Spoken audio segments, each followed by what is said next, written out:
The year is 1918. Europe has been burning for 4 years. Over 20 million people are already dead, and the war shows no sign of stopping. But in June 1918, something changes.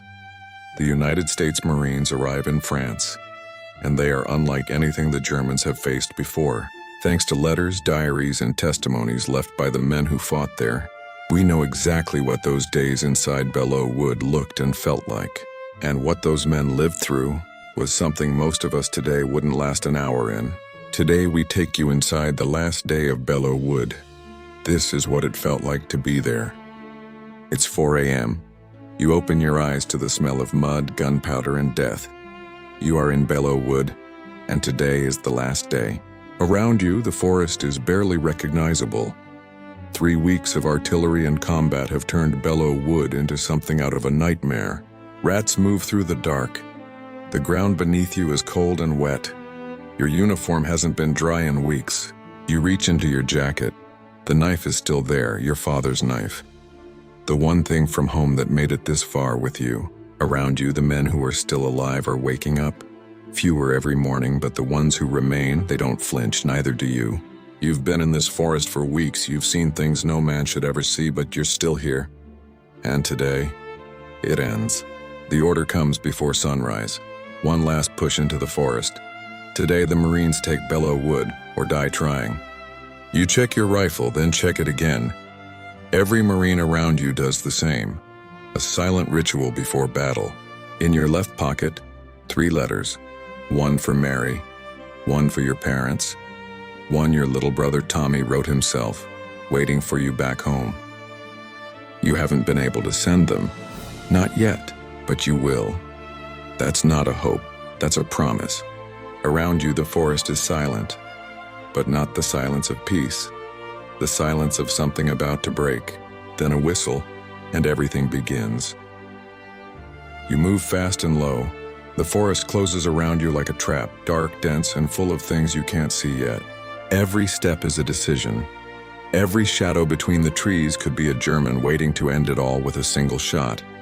The Germans have been in this forest for weeks. They know every rock, every trench, every angle of fire.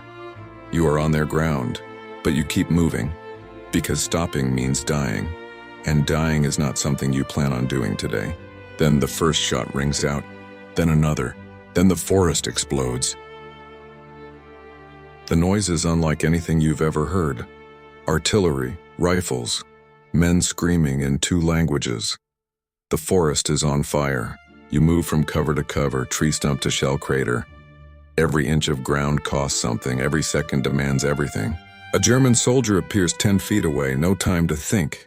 Your father's knife is already in your hand. What happens in the next few seconds, and you will carry for the rest of your life. Every man who survives a war carries something like this. Then you hear it, a single shot, and the man next to you, the one who shared his last cigarette with you yesterday, goes down. You can't stop, you know you can't stop, but for 1 second, just one, you look at his face and you keep moving. The Marines are pushing forward and you push with them, because that is who you are. The Germans are falling back. For the first time in weeks, you can feel it, the forest is turning. The forest is almost clear, almost, but the Germans have one last position, and they are not giving it up without a fight. That machine gun alone has already killed 7 Marines this morning.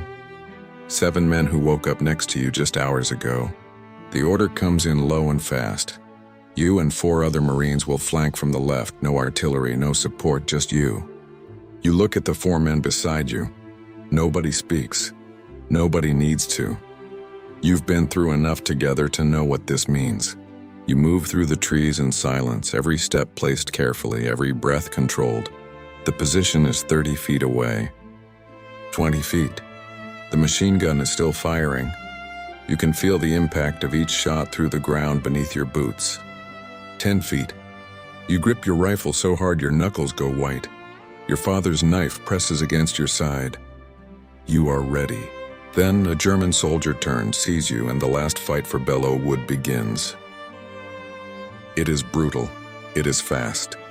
It is the kind of fighting that happens when there is no more room to run, only room to finish it. One of your men goes down, you don't stop, you can't stop. That is the hardest thing war teaches you. How to keep moving. And then a silence. The last German soldier drops his weapon. The position is yours. Belleau Wood is yours. You stand there breathing hard, hands still shaking. And for the first time in weeks, no one is shooting at you. Belleau Wood is silent. For the first time in 26 days, the guns inside this forest are quiet. You look around at what's left of your unit, the men who started this with you. Count the faces. Some are missing. The man who shared his last cigarette with you yesterday. The kid from Ohio who talked about his dog every single night. Gone. You reach into your pocket. The 3 letters are still there. Still dry. Still waiting. You made it. They didn't. The victory feels different than you imagined. Quieter. Heavier. Glory always looks different up close. Someone nearby starts to laugh. Not from joy, from relief, from disbelief, from the simple miracle of still being alive. Then word spreads through what remains of the unit, quietly, soldier to soldier. The Germans have a name for you now, Teufelshunde, devil dogs. The name the German army gave the Marines of Belleau Wood, a name earned in blood and fire. You look at the forest around you, at what it cost, at what it means, and you understand that this is what glory actually is. Not the glory of parades and medals, the glory of standing when everything tried to make you fall, and you are still standing. The battle is over, but for the men who walked out of Belleau Wood, the war never really ends, not completely. You survived, and that fact alone, and that simple, enormous fact, will follow you for the rest of your life. Because surviving a battle like this doesn't leave you the same. It changes the way you see everything, forever. The sounds never fully leave. A car backfiring years later and your body is back in the forest, back in the mud, back in the fire. The faces of the men you lost don't fade, they stay sharp, clearer sometimes than the faces of people you see every day. Many of the men who came back from the trenches never talked about what they saw, not to their wives, not to their children, not to anyone. Because some things don't translate into words. Some things only make sense to the man next to you in the trench, and he's gone. What we now call PTSD, they called it shell shock, and they were told to be strong, to move on, to be grateful they made it back. Some never found their way back. The bottle, the silence, the nightmares that came every time they closed their eyes. But others carried it differently. They built families, started businesses, coached Little League, lived quietly and completely. All of them, every single one, paid a price that never fully appeared on any official record. That never showed up in any report. Because the real cost of Belleau Wood wasn't counted in casualties. It was counted in everything that came after. Over 1,800 Americans died in Belleau Wood. Thousands more were wounded. And every single one of them believed in something worth dying for. That belief, in each other, in something bigger than themselves, is what carried them through the forest. And it still does. You've seen it now. Not from a textbook, not from a distance, from inside the forest, in the mud, in the dark. These men weren't superheroes. They were 20-year-old kids from Indiana, Ohio, Georgia, who chose to keep moving when everything said stop. And here is the question that stays with you long after this video ends. Not whether you would have survived the battle, but whether you would have walked into that forest in the first place, knowing what waited inside, knowing what it would cost. That is a question none of us can answer honestly, until we are standing at the edge of the forest ourselves. The ash was real, the glory was real, and the men who carried both, they deserve to be remembered. If this brought you inside that forest even for a moment, then we did our job.